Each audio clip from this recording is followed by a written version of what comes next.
Plume rouge, épreuve numéro 1.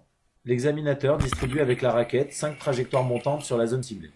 La distribution de l'examinateur doit permettre au joueur d'émettre des trajectoires descendantes. Ensuite, l'examinateur distribue à la main 5 trajectoires descendantes sur la zone ciblée. La distribution de l'examinateur doit permettre au joueur d'émettre des trajectoires montantes. La distribution ne cherche pas à déséquilibrer le joueur, mais elle est continue et variée en direction.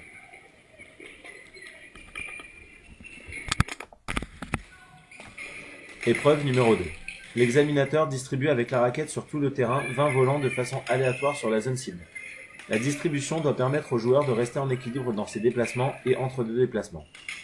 La distribution doit permettre au joueur de prendre le volant au niveau de la bande supérieure du filet sur l'avant du terrain et en position haute en fond de cours. Si le joueur se déplace vers l'avant du terrain, il cherche à prendre le volant au niveau de la bande supérieure. Le joueur frappe en visant les cibles. Le joueur amortit son déplacement et cherche dans une logique de continuité à se replacer tactiquement en fonction de la cible visée.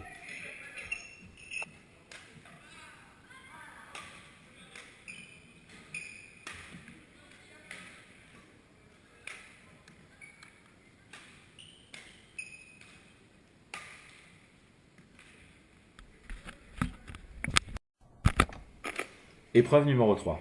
L'examinateur distribue 5 fois 3 volants qui devront permettre au joueur de démontrer les gestes techniques demandés après un déplacement réduit.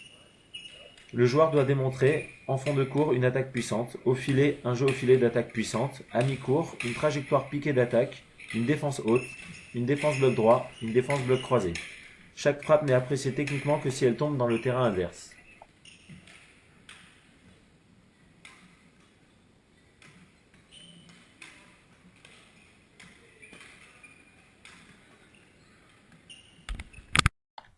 Épreuve numéro 4.